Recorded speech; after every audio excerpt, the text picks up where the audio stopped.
ये तो समझ जाइए कि समझ तो बननी नहीं है, समझ बनती है चेतना से, और चेतना पैदा होती है सात्विक आहार से। और जब तक सात्विक आहार नहीं है तब तक बुद्धि उस रूप में काम करेगी ही नहीं। इसका छोटा सा उदाहरण समझाऊं आपको। जैसे भाईराज दीक्षित जी कहते थे कि विदेशों में रहने वाले लोग, जो यूरोपियन कंट्रीज में जो लोग रहते हैं, वो लोग क्योंकि वहाँ पे ठंड ज़्यादा पड़ती है, बर्फ़ ज़्यादा पड़ती है, तो उस वजह से उस बर्फ़ के कारण उनको गर्म कपड़े पहनना या जींस पहनना उनके लिए स्वाभाविक है। तो गर्म कपड़े पहनने, गर्म इनर पहनी उन्होंने या जींस पहनी, तो उकड़ू बैठना उनके लिए स्वाभाविक नहीं है। तो डाइनिंग टेबल प्रयोग करना या वेस्टर्न सीट प्रयोग करना उनके लिए क्या है? मजबूरी है। लेकिन हमने उसको स्टैंडर्ड माना, हमारी सोच ने काम नहीं किया, हमने उसको क्या माना? स्टैंडर्ड माना, और हम अपने घर में क्या ले आए? Dining table. हमारे क्या घुटनों में दर्द था? एक चाय पीने वाला व्यक्ति अपने पूरे जीवन में कम से कम 10 गायों का खून पी जाता है। आप सोच के देख लीजिए, अगर चाय पीने वाले हैं हम, तो हम कहाँ खड़े हैं? और फिर हम बात करें क्रांति की, और फिर हम बात करें कि वैक्सीन में हम गाय का खून नहीं लेंगे, तो ये कहाँ तक उचित है? हमें सबको पता है कि चीनी जो है हड्डियों के चोरे से साफ होती है, लेकिन प्रयोग तो कर रहे हैं ना। तो सात्विकता आनी तो स्वाभाविक तौर पे है नहीं, इसको अभी के लिए बंद कर दीजिए।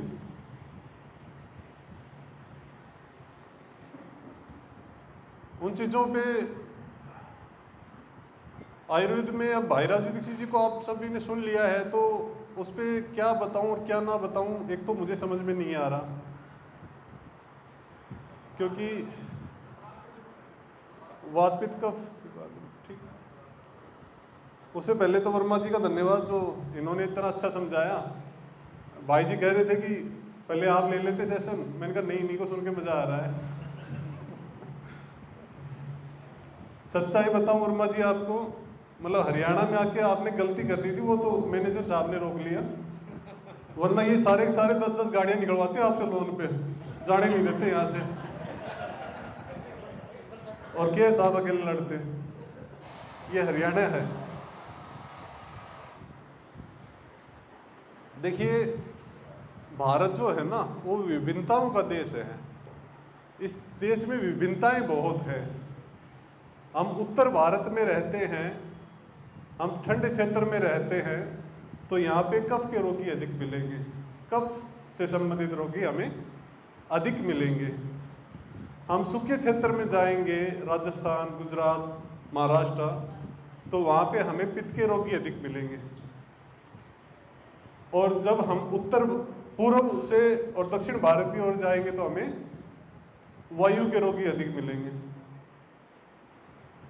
तो इस रूप में हमारा भोजन, इस रूप में हमारा पहनावा, और इस रूप में हमारा नृत्य, मतलब हमारी पूरी जो जीवन शैली और साथ में त्योहार जो है, वो इस रूप में बने। हम पंजाब में रहते हैं, हम उत्तर भारत में रहते हैं, हम ऐसे क्षेत्र में जहाँ ठंड अधिक पड़ती है, तो हमारी पगड़ी ऐसी होती है कि कानों को पूरा दबा ले, कानों को बिल्कुल ढक करके रखे कि ठंडी हवा बिल्कुल ना लगे। जैसे जैसे थोड़ा राजस्थान में जाएंगे, ये जो टोपी है ये आपकी छोटी हो जाएगी। महाराष्ट्र में जाएंगे तो नेताओं वाली टोपी बन जाएगी, है ना। पहनावा इस रूप में है। आप जितना गर्म क्षेत्र में जाएंगे आप लुंगी पहनेंगे, आप ऐसे क्षेत्र में जाएंगे सूखे में जहाँ दिन में ठंड अधिक, गर्मी अधिक और रात को ठंड अधिक, वहाँ पे धोती बन जाएगी। और आप ऐसे क्षेत्र में आएंगे उत्तर भारत में जहाँ ठंड है, वहाँ पे पजामा बन जाएगा। ये हमारा पहनावा भी हमारे जो प्रकृति है उसके अनुरूप बना है।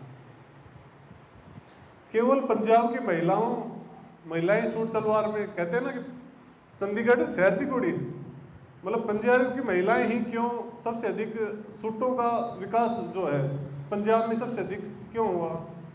उसके पीछे जो है ना हमारे डीएनए में वो चीज़ें चलती आ रही हैं कि यहाँ के लोग सूट पहनेंगे, यहाँ के लोग उस तरीके की चीज़ें पहनेंगी। महिलाओं के लिए हमारा नाभि से नीचे का जो क्षेत्र है उसका टेम्परेचर ऊपर के टेम्परेचर से कितने डिग्री कम होना चाहिए? 2 डिग्री। साइंस ही मानती है इस चीज़ को कि 2 डिग्री हमारा नीचे का टेम्परेचर कम होना चाहिए। तो नीचे का जितना पहनावा है वो लगभग खुले में रहा,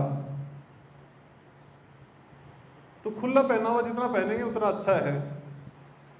तो नाभि से नीचे के जितने आभूषण रहे वो सारे के सारे चांदी के, और नाभि से ऊपर के रहे वो, अगर हम इतने गरीब थे तो ऊपर सोना क्यों पहना, और अगर हम इतने अमीर थे तो नीचे चांदी क्यों पहनी? क्योंकि हमारे पास वास्तविक विज्ञान था, वास्तविक साइंस थी हमारे पास। इसी कड़ी में जहाँ दक्षिण में जाएंगे तो वायु के रोग अधिक मिलते हैं, तो दक्षिण का जो नृत्य है वो कथकली है, बिल्कुल धीमा डांस है ना। और उत्तर में आएंगे पंजाब में तो बिल्कुल तेज भंगड़ा, शरीर को तोड़ दो। नृत्य हमारा इससे डिसाइड करता है, हमारी भोजन शैली इससे डिसाइड करती है, हमारे वेशभूषा इसी चीज़ पे निर्धारित हैं कि हम कैसे कपड़े पहने, कैसा भोजन खाएं। यहाँ तक कि त्योहार हमारे जो पश्चिम से लेकर उत्तर का भारत है इसमें दिवाली अधिक मनाई जाएगी, पूर्वी भारत में छठ पूजा मनाई जाएगी, दक्षिण भारत में शायद ये दोनों ही नहीं मनाए जाएंगे। जिस क्षेत्र में रहते हैं वैसा ही भोजन हमारे लिए श्रेष्ठ है, और उसके लिए अलग अलग त्योहार और अलग अलग देवता माने गए। पश्चिम से लेकर राजस्थान, महाराष्ट्र, हरियाणा और पंजाब, ये जो क्षेत्र है यहाँ पे ठंड अधिक होती है, तो ठंडे क्षेत्र में रहने वाले व्यक्ति को दूध पीना अत्यंत आवश्यक है। इसलिए इस क्षेत्र की सभी गाय दुधारू मिलेंगी। नीचे की गाय 3 लीटर या 4 लीटर दूध दक्षिण भारत के अधिक दूध देंगे। अच्छा, अपनी गायों को जो विदेशी ले गए ठंडे क्षेत्र में, क्या उन्होंने दूध बढ़ाया? हाँ, उन्होंने बढ़ाया। उन्होंने हमारी गायों को, क्योंकि ठंड का क्षेत्र था तो उस दूध को और आगे बढ़ा के लेके चले गए। मतलब ठंडे क्षेत्र में रहने वाले व्यक्ति को दूध की अधिक आवश्यकता है। अगर वो दूध नहीं पीता है तो उसका जो जठर है वो इतना प्रबल रहेगी कि वो उसके शरीर की सभी धातुओं को खा जाएगी, आदमी के शरीर में सब धातु छीणता आ जाएगी। इसलिए उत्तर भारत में रहने वाले व्यक्ति को दूध अवश्य पीना चाहिए, खासकर ठंडे क्षेत्र में रहने वाले व्यक्ति को। सूखे क्षेत्र में रहने वाला व्यक्ति और या पानी वाले क्षेत्र में रहने वाले व्यक्ति में भी फर्क है। जैसे कि हर राज्य का एक देवता, हर राज्य में ना एक खास देवता को पूजा जाएगा। जैसे महाराष्ट्र में गणेश जी को बहुत पूजा जाएगा, गणपति बाबा मौर्य। राजस्थान में हनुमान जी को, पश्चिम बंगाल में माता को, काली माता को, उत्तर भारत में शिव जी को और दक्षिण भारत में विष्णु जी को। इसमें एक छोटा सा उदाहरण दूं आपको कि जैसे हनुमान जी हैं, तो हनुमान जी का जो प्रसाद होता है वो क्या होता है? चूरमा। और चूरमे में क्या डलता है? घी। अब पित्त के रोगी सबसे अधिक मिलेंगे सूखे क्षेत्र में, और पित्त को सबसे अच्छा शांत करता है घी। तो किसी न किसी बहाने से हम उन देवताओं को पूजते पूजते अगर घी का सेवन करते रहे तो स्वतः ही हम स्वस्थ रहेंगे। उत्तर भारत में शिव जी को पूजा जाएगा, तो रोहतक से ऊपर का जो क्षेत्र आता है हरियाणा और पंजाब का, यहाँ के लोग दूध ज़्यादा पिएंगे। मैं दक्षिण भारत से आता हूँ, तो हमारी तरफ के लोग घी अधिक खाएंगे। इस तरफ का व्यक्ति, क्योंकि गन्ना ऊपर की तरफ होगा तो मीठा अधिक खाता है, हमारी तरफ का जो व्यक्ति है वो मिर्ची अधिक खाएगा। जितने सूखे क्षेत्र में जाओगे तीखा खाएगा, जितने पानी वाले क्षेत्र में जाएंगे मीठा अधिक खाएगा, और वो खाना भी चाहिए, वो उसके लिए श्रेष्ठ है। जब भी ठंड होती है, ठंड का मौसम आता है, तो हम किस तरह के पकवान खाते हैं? गोंद के लड्डू डलवा लो, गाजर का हलवा डलवा लो, गाजर पाक डलवा लो, है ना, खोआ मिठाई डलवा लो, तो इस तरीके की चीज़ें। तो इसी तरीके से हमारे त्यौहार बने हैं। जैसे कि सुशील भाई को आपने सुना होगा, सुशील भाई जिक्र करते रहते, भाई वसंत ऋतु आ गई, अब कब के रोगी आएंगे, इस समय कोरोना बताया जाएगा, है ना। उस समय पर कफ जो है अब स्वतः ही अपने आप ही पिघलता है, और होली के आसपास लगभग सभी का, शायद कोई बिरला बचता हो, सभी का गला खराब होता है होली के आसपास। हमारे इधर होली मनाई जाती है। अब होली के ऊपर एक चीज है कि होली के ऊपर हम जौ को भूनते हैं। जब होली का दहन करते हैं ना, तो जौ भूनते हैं, जौ के साथ में चना भी भूनते हैं, क्योंकि चने की भी कटाई आती है उस समय पे। अच्छा, जौ और चने को भूनने पर क्या बना? धानी और भुगड़े। अगर आप समझते हो, चने को भूनेंगे तो भुगड़े बनेंगे, और जौ को भूनेंगे तो धानी बनेगी। और धानी और भुगड़ा अधिक जब भी हम खाएंगे तो प्यास अधिक लगेगी, मतलब कहीं ना कहीं वो पानी को सोखता है, मतलब वो उस समय कफ को सोखेगा। तो उस समय पर होली के दहन पर धानी भुगड़े भुनने और हमने खाए, उस समय से शुरुआत कर दी हमने उनको भून करके खाने की, तो हमारा कफ जो दूषित कफ है उसको किसने सोख लिया? धानी और भुगड़े ने। तो हम बीमार उस समय नहीं होंगे, कोरोना जैसी बीमारियों के नाम नहीं आएंगे। तो इस त्यौहार से इस रूप में हम बचे रहेंगे। अच्छा, मुझे नहीं पता कि वो होलिका की माता का जो नाम आता है या प्रहलाद का नाम आता है वो कितना सही है, लेकिन मैंने जब इन चीज़ों पे रिसर्च की, मेरा मेन काम ये है कि मैं कैसे त्योहारों पे, जैसे हमारे ऋषियों ने रिसर्च करके और त्यौहार बनाए थे और उनके साथ खास पकवान बनाए थे, उन पकवानों का क्या महत्व है, उस पर मेरी स्टडी चल रही है। तो होले को भूनते हैं, तो होड़ा देखा है, चने को जो भूनते हैं चने, तो ऊपर का जो बाहरी कवर है उसको होड़ा बोला जाता है। होली जल गई और अंदर पहले अन्न को क्या बोला जाता है? प्रहलाद, और अंदर क्या बच गया? प्रहलाद। शायद उसी को होली और प्रहलाद के रूप में बताया गया था कि अग्नि पे जलाने पे वही और प्रहलाद थे। उसके बाद गर्मी के मौसम में, अच्छा आप तीन चीज़ों, 6 की 6 ऋतु अगर आप याद नहीं करते तो आप 3 चीज़ों को लेके चलिए कि जब ठंड पड़े तो आप पंजाब वालों के, हरियाणा वालों के जैसा खाएंगे, जो ठंडे क्षेत्र में जो लोग खाते हैं ना वो खाएंगे। जब गर्मी पड़े तो आप राजस्थान गुजरात वालों के जैसा खाएं, जो उधर सबसे अधिक मिलता है। और जब बारिश का मौसम हो तो आप पूर्व से लेकर दक्षिण तक जो लोग खाते हैं उस रूप में खाएंगे, तो आप स्वतः ही कभी भी बीमार नहीं होंगे। इस तरीके से इस चीज़ को समझने की कोशिश करें। जैसे कि अभी बारिश का मौसम था, पीछे चतुर्मास चला, तो सावन के महीने में नमी बहुत होती है। नमी होती है तो नमी के क्षेत्र में कभी भी घी नहीं खाया जाता। आप समुद्री तटीय सारा इलाका ले लीजिए और पूर्वी भारत को ले लीजिए, जहाँ नमी होती है, जहाँ वर्षा अधिक होती है या समुद्री इलाका है, सब जगह क्या खाया जाएगा? तेल खाया जाएगा। इसलिए सावन के महीने में जितने भी पकवान बनेंगे सारे के सारे किस में बनेंगे? तेल में बनेंगे। हमारे यहाँ चतुर्मास के लिए ब्याह शादियाँ बंद कर दी जाती हैं, इधर होती हैं कि नहीं पता नहीं। चतुर्मास के लिए शादी ब्याह को बंद कर दिया जाता है।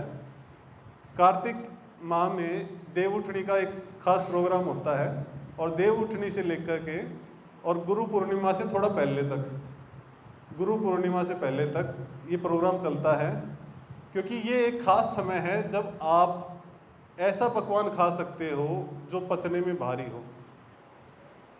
उसके अलावा अगर आप पकवान गलत खाते हो तो पचने में तो भारी रहेगा लेकिन बीमार भी करेगा। इसलिए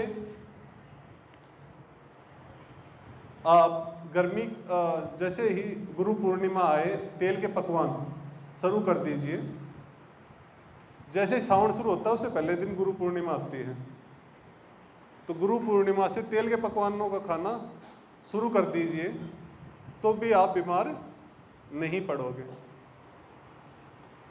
अभी जो है अश्विन माह चल रहा है, इस समय पित्त कुपित होता है। सावन में जिसने दूध पिया वो कितना बीमार हुआ मुझे नहीं पता, लेकिन जिसने सावन में दूध नहीं पिया उसमें से एक को भी बुखार नहीं आया। जब भी सावन का महीना उतरता है किसी को बुखार नहीं आएगा, क्योंकि सावन में दूध निषेध है। भादोर मास में जिसने दही खाया उन सभी को सर्वाइकल पेन आएगा, कंधों के पीछे दर्द इस माह में सबसे अधिक दिखेगा।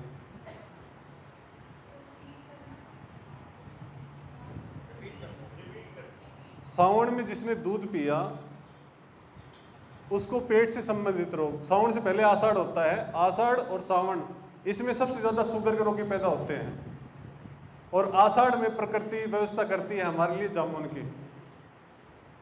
अब जो तथाकथित पढ़े लिखे वैज्ञानिक हैं वो 12 महीने के फल देने वाले पौधे तैयार कर रहे हैं, पेड़ पौधे, कि आप 12 महीने खाइए। वो उनका मापदंड ये है कि वो चीज़ों में ये देखते हैं कि इसमें विटामिन कितना है, इसमें मिनरल्स कितने हैं, इसमें आयरन कितना है, इसमें फास्फोरस कितना है, और वो उस चीज़ के हिसाब से ना हमारे जिम वाले खासकर ट्रेनर वो समझाएंगे इसमें इतना प्रोटीन है, इसको खाइए। हर चीज़ का ऋतु है, हर चीज़ का खाने का एक विशेष समय है। अगर आप उस विशेष समय पर चीज़ों को नहीं खाते हैं तो आप बीमार पड़ेंगे। तो सावन में दूध नहीं, भादों में दही नहीं। भादों में दही खाने वाले को सर्वाइकल पेन आएगा। भादो और अश्विन इन 2 माह में दही और छाछ हमें बंद कर देनी चाहिए। जिसने भादो और अश्विन में दही छाछ नहीं खाई, अब 15 दिन के लिए हमारे लिए चले हुए हैं। अश्विन शुरू होते ही श्राद्ध पक्ष। जिसने खीर खाई, खीर पित्त को बड़ा तेजी से दबाती है, कुपित पित्त को। जिसने खीर खाई उसका पित्त एकदम डाउन चला जाएगा, और जिसका पित्त डाउन रहेगा जीवन में उसकी प्लेटलेट डाउन नहीं होंगे। जिसका पित्त जितना बढ़ा हुआ होगा उसकी प्लेटलेट उतनी ही डाउन जाएंगी। कुछ लोग कह देते हैं ना कि बुखार तो नहीं आया इसको, लेकिन इसकी प्लेटलेट डाउन है। क्यों है? क्योंकि उसका पित्त बढ़ा हुआ है, वो चिड़चिड़ा हुआ है, उसको गुस्सा ज़्यादा आ रहा है। पित्त बढ़ेगा तो चिड़चिड़ा होगा, गुस्सा आएगा, लेकिन पित्त बढ़ेगा तो दिमाग वाला ही बनेगा। सबसे ज़्यादा चतुर चालाक आदमी गुजरात के माने जाएंगे। जितना सुखेत में जाओगे उतने मारवाड़ी लोग उतने तेज माने जाएंगे। पित्त दिमाग को बढ़ाता है, चतुराई को बढ़ाता है, दिमाग को नहीं, बुद्धि को नहीं। तो पित्त को आप कुपित ना होने दें, पित्त को बढ़ने ना दें, इसके लिए आप खीर का सेवन करें। और श्रेष्ठ हो सकता है कि उसी खीर में घृत डाल के सेवन करें, तो पित्त किसी भी सूरत में नहीं बढ़ेगा। अगर आपने इन 15 दिन, वैसे तो जन्माष्टमी से खीर के पकवान शुरू हो जाते हैं, अगर आपने इन दिन भी विशेष 15 दिन अगर रोजाना खीर का सेवन कर लिया, 1 साल के लिए आपकी प्लेटलेट डाउन नहीं होने। इतना आसान बनाया हमारे ऋषियों ने इसको कि 1 साल तक आप बीमार हो ही नहीं सकते। फिर दोबारा पित्त कुपित होगा अगले साल फिर खीर खा लेंगे, क्या जाता है। खीर क्या होती है? शुद्ध देसी गाय का दूध, देसी खांड और शुद्ध देसी चावल। पॉलिश वाले चावल नहीं चलेंगे, एसिडिक हो जाएंगे। चीनी नहीं चलेगी, एसिडिक रहेगी। हमें एल्कलाइन डाइट का पे ध्यान देना है। दूध क्या है? एल्कलाइन। उसके साथ एल्कलाइन चीज़ें ले सकते हैं। जो नारियल है वो एल्कलाइन है, तो खीर में हम नारियल डालने की प्रथा है हमारी। अच्छा, हमारी माताओं को इतना विज्ञान पता था, या जो भी हमारी परंपराओं में चलता आ रहा है ना, जैसे माघ शीर्ष में जीरा नहीं खाते और खाना भी नहीं चाहिए, और जो जेठ है उसमें राई नहीं खानी चाहिए क्योंकि गर्म है।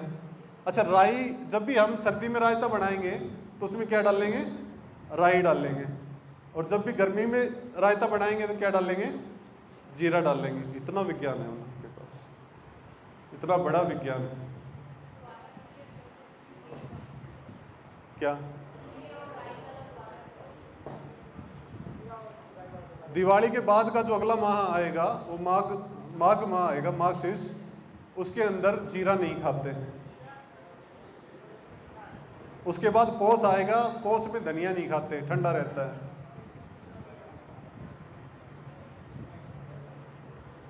और राई को जेठ में नहीं खाते, जेठ के महीने में राई नहीं खाई जाती।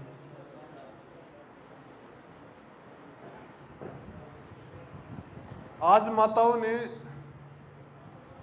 रसोई विद्या को भूल गई, इस कारणवश हम बीमार हो रहे हैं। कुछ करें? आज माताएं रसोई विज्ञान को भूल गए। एक ये कारण है, माताओं में बहुत बीमारियां हो रही हैं। कारण है वेशभूषा को भूल गए। अभी बहन कह रहे थे कि बैंक में सोना रखा है, ऊपर सोना पहनोगे तो कभी भी ऊपर के जितने भी रोग हैं, अब आपको एलर्जी बननी चाहिए आपकी चमड़ी के हिसाब से, डस्ट की एलर्जी बननी चाहिए आपको स्किन के हिसाब से, सांस से संबंधित जल्दी बन जाएगी अगर रही ऐसी हालत तो डालना चाहिए।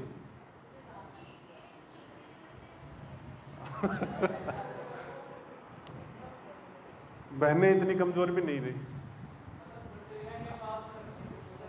हाँ, इस चक्कर में कि हम रोड में जाके एक्सीडेंट हो जाएंगे, हम गाड़ी में ही ना बैठे या सफर ही ना करें।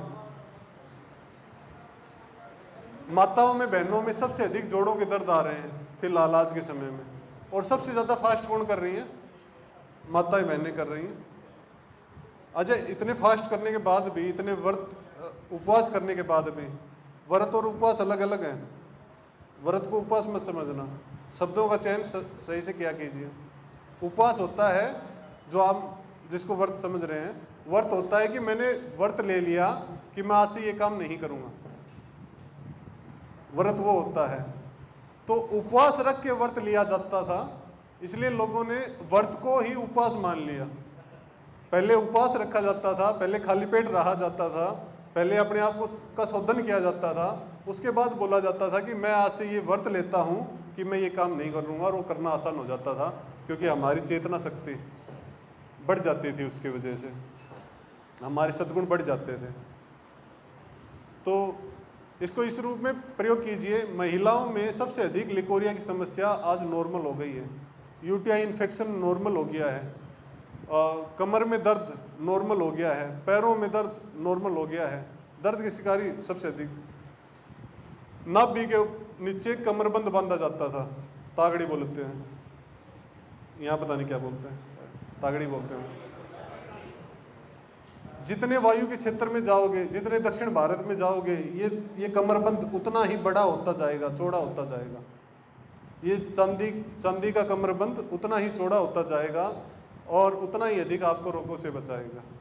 कभी भी कमर के दर्द के रोगी पैदा नहीं होने देगा अगर हम तागड़ी पहनते हैं। अगर पैरों में, उंगलियों में हम चांदी की बिछुई पहनते हैं तो भी हमारे जो दर्द हैं वो ख़त्म हो जाएंगे। ऊपर अगर हम सोना नहीं पहनते हैं तो हम लो बीपी के शिकार होंगे। महिलाओं में ये रोग सबसे अधिक आ रहा है, लो बीपी लो होना।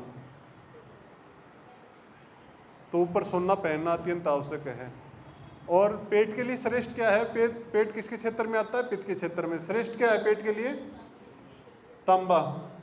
इसलिए जब भी बच्चा पैदा होता है, बच्चे को हरे दस्त बहुत जल्दी लगते हैं, पित्त के दस्त, हरे दस्त बड़े जल्दी लगते हैं, क्योंकि हरे दस्त को माना जाता है पित्त के दस्त।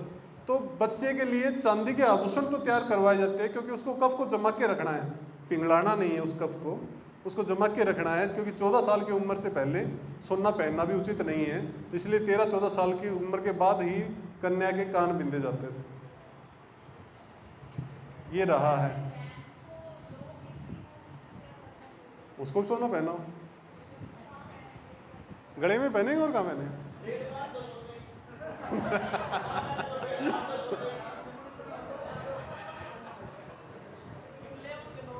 तो अगर हम आभूषण का सही से ज्ञान रख लें और सही से अपनी दिनचर्या और ऋतुचर्या का ज्ञान रख लें तो हम बीमार नहीं होंगे।